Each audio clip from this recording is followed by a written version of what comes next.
आप लिखें सेवा में मुख्य सूचना अधिकारी या जन सूचना अधिकारी, पब्लिक इंफॉर्मेशन ऑफिसर, और जो भी संस्था से नाम ले दीजिए।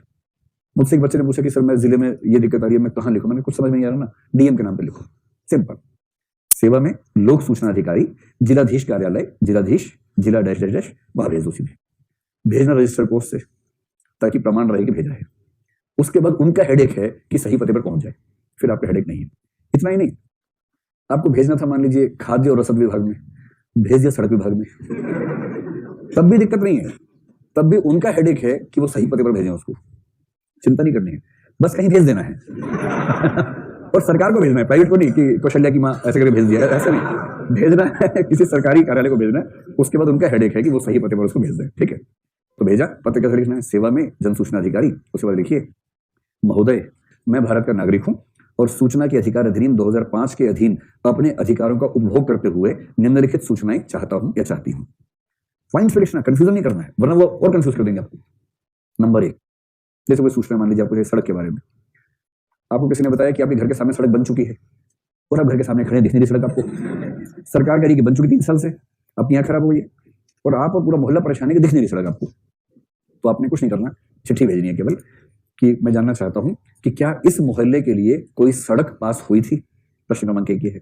नंबर 2, यदि प्रश्न 1 का उत्तर हां है तो किस तिथि को हुई थी, और उसमें साथ में लिखे ख में जो सड़क पास हुई थी उसके आदेश की प्रतिलिपि कृपया संलग्न करें। फिर नंबर 3, जब अगर यह सड़क पास हुई थी तो इस सड़क को बनाने का टेंडर देने वाले अधिकारी का नाम क्या था, टेंडर किस कंपनी को दिया गया था उसका नाम क्या था, और किस पत्र के माध्यम से दिया गया था, उस पत्र की प्रतिलिपि कृपया यह भी प्रेषित करने की कृपा करें।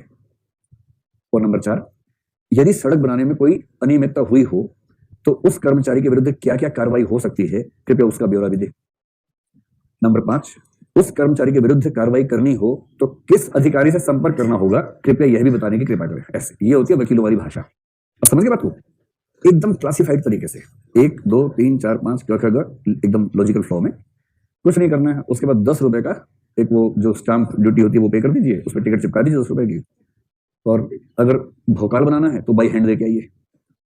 अगर आप चाह रहे हैं कि माहौल ना बने, केवल काम हो जाए, तो बाई रजिस्टर्ड पोस्ट उसको भेज दीजिए। ईमेल से भी भेज सकते हैं, आजकल तो कोई दिक्कत है नहीं, ईमेल से भेजिए, क्या दिक्कत है। अपने नाम से भेजना है ठीक है, अगर डर लगता है किसी और के नाम से भेज दीजिए, क्या दिक्कत है।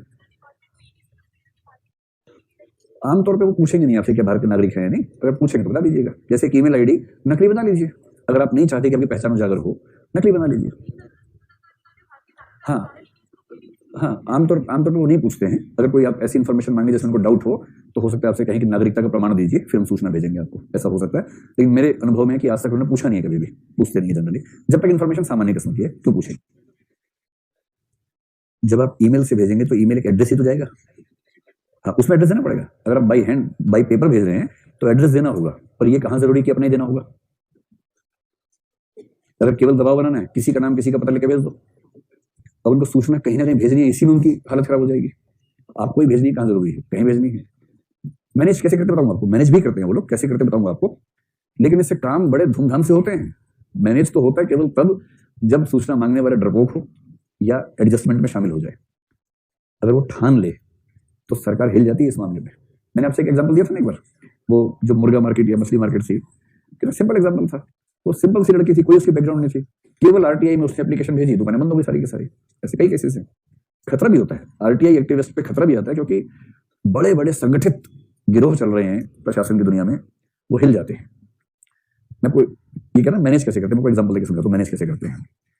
जैसे अगर आपके आसपास कोई इलीगल एक्टिविटी दिख रही हो आपको, आप सूचना के अधिकार के तहत किसी विभाग से पूछ लीजिए, ठीक है। अब क्या होगा कि जिस व्यक्ति के खिलाफ आप पूछेंगे, वो पीआईओ क्या करते हैं आमतौर पर, उस व्यक्ति से बात करते हैं कि भाई ऐसी चिट्ठी आई है आपके बारे में। फिर वो मिलकर पता करते हैं किसने भेजी है, सही नाम से तो पहचान जाते हैं उसको, फिर उसको दबाव बनाते हैं, फिर सहमति बन जाती है। और जैसे सहमति बनती है तो एक ही रास्ता है कि वो व्यक्ति खुद जाके लिख के दे कि मुझे सूचना अन्य स्रोतों से प्राप्त हो गई है, कृपया सूचना मेरे पास ना भेजें। ये मैकेनिज्म काम करता है, पर इसकी शर्त है कि जिस व्यक्ति ने सूचना मांगी है वो दूसरा पत्र लिख के भेजे कि अब मुझे सूचना नहीं चाहिए, नहीं तो सूचना आएगी ही आएगी। और सूचना नहीं आने के जो तरीके हैं वो सेक्शन 8 में कुछ बताए गए हैं, जब वहां पहुंचेंगे वहां देखेंगे, वहां तरीका है। अब सिंपल एग्जांपल दे रहा हूँ, एक मोहल्ले में कई घर थे, उनमें से एक घर में इलीगल कंस्ट्रक्शन हो रही थी कुछ, हर घर में थोड़ी बहुत थी, वो भी करवा रहा था। किसी पड़ोसी ने उसके खिलाफ कंप्लेंट भेज दी सूचना के अधिकार में कि मैं जानना चाहता हूं कि इस फ्लैट नंबर में क्या कोई इलीगल कंस्ट्रक्शन है, यदि है तो परमिशन कैसे मिली, एक्शन लिया गया या नहीं लिया गया, तो एक्शन क्या लिया गया बताइए, ऐसे करके भेज दिया। दिल्ली की बात है, डीडी वाले परेशान, वो आए, उन्होंने कहा भाई तुम्हारा फ्लैट तो टूटेगा, चिट्ठी आई सूचना के अधिकार में। तो पता किया गया किसने भेजी, पता लग गया, पता लग ही जाता है कोई लगाने पे आ जाए तो। फिर क्या हुआ, जिसके खिलाफ चिट्ठी गई थी उसने कहा कोई बात नहीं, एक मैं भी लगा देता हूं। उसने दूसरी चिट्ठी लगाई, इस मोहल्ले में कितने फ्लैट्स में इलीगल कंस्ट्रक्शन है कृपया बताएं, नंबर 1। नंबर 2, इस बारे में आखिरी सर्वे कब हुआ था। नंबर 3, क्या कोई एक्शन लिया गया था, यदि हाँ तो क्या, उस एक्शन की रिपोर्ट मेरे पास जारी करें, ऐसे ऐसे करके भेज दिया। ये चिट्ठी जाते ही अब सारे घर खतरे में आ गए। फिर सबकी पंचायत हुई और पंचायत के बाद क्या फैसला हुआ, दोनों गए कि सूचना मिल गई है, अब नहीं चाहिए।